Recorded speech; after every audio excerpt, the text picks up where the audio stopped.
قاضی مستانی رحمۃ اللہ نے ایک مسجد میں نماز پڑھی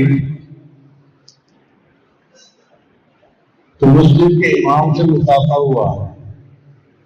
امام صاحب نے سوال پوچھا میں نہیں تاکل تو کہاں سے کھانا کھاتا ہے. مقصد تو اس کا پوچھنے کا یہ تھا کہ تو کیا کام کرتا ہے.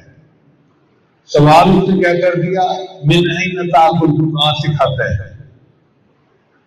تو بھائی ہندوستانی نے جواب دیا اس میں صبر کر حتی اعید الصلاۃ التي صلیتها خلفک، صبر کر پہلے سے نماز بتا لوں جو میں نے تیرے پیچھے پڑھی ہے. تجھے اللہ کے راضی ہونے میں شک ہے تو میری نماز ہی نہیں کرتی. حیث شککت فی رازق المخلوقین، اس کے بعد انسانوں نے فرماتے تھے اگر ساری زمین تانبے کی بن جائے، اگر ساری زمین تانبے کی بن جائے اور ساری مخلوق میری عیال بن جائے، ساری دنیا کے مخلوق میرے پھپھا ہو اور آسمان سے ایک قطرہ پانی کا نہ گرے تو مجھے پھر بھی کوئی غم نہیں. اللہ اپنے بندوں کو لازمن روزی پہنچا کے رکھے گا.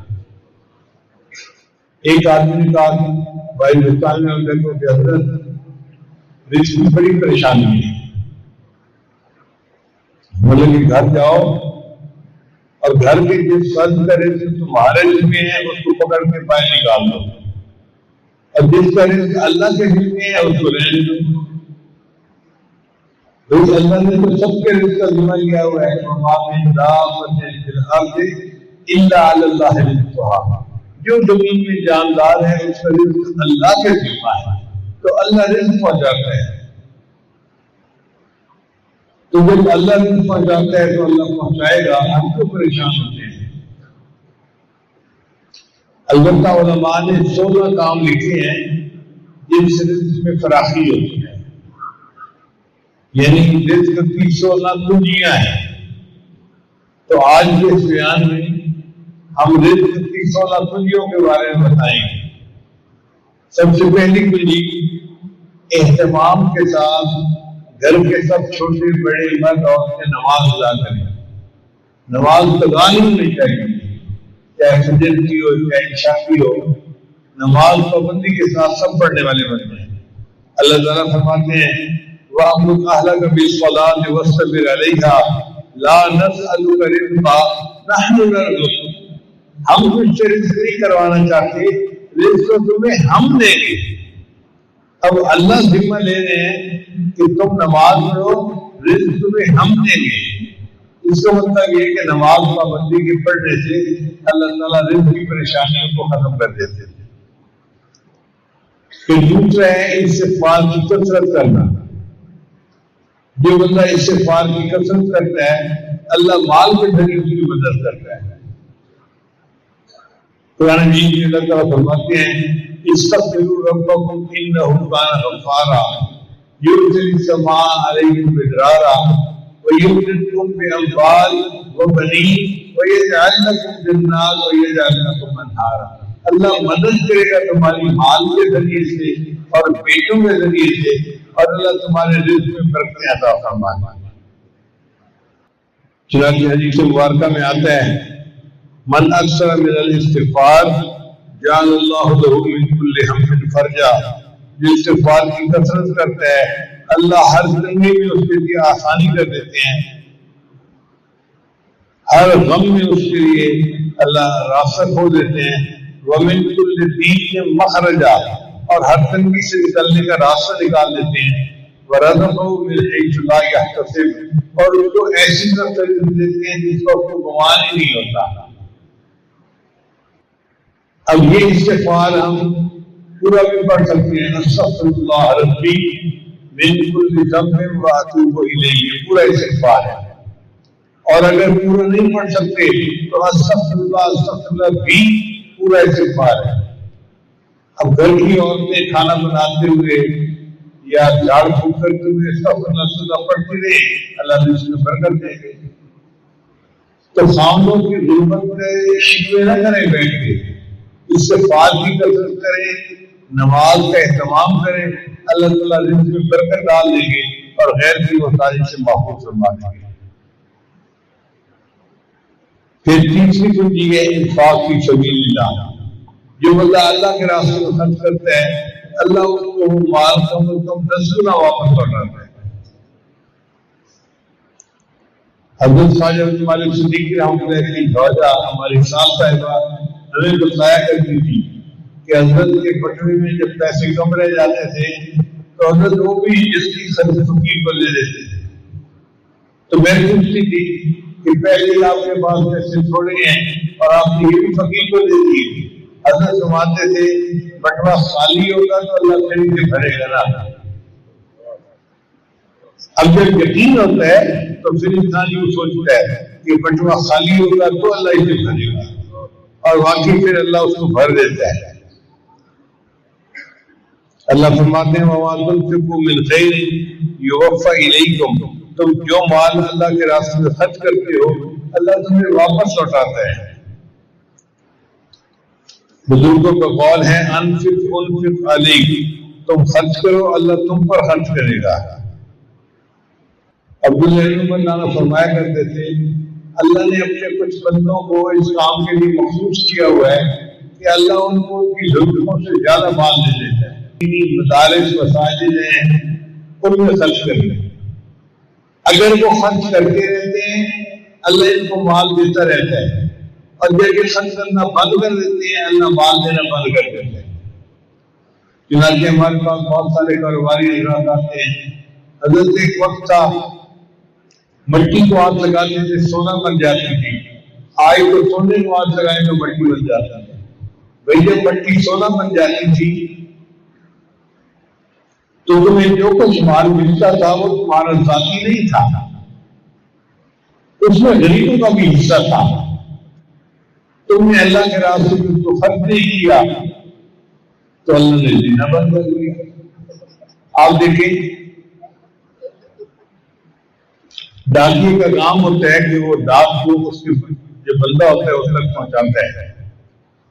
اگر کوئی ڈاکیا ڈاک پہنچانا بند کر دے تو پھر سرکار اس کی وجہ کسی اور کو ڈاکیا بنا لیتی ہے۔ تو اسی طرح جس کو مال اللہ نے زیادہ دیا تھا اس کو مقصد یہ تھا کہ یہ خود بھی کھائے اور یہ غریبوں کو بھی کھلائے۔ اب جس نے غریبوں کا خرچ کرنا بند کر دیا اللہ اس کا رزق کم کر دیتے ہیں اور کسی اور کو واسطہ بنا دیتے ہیں کہ وہ اللہ کے راستے میں اس کو خرچ کر سکتے۔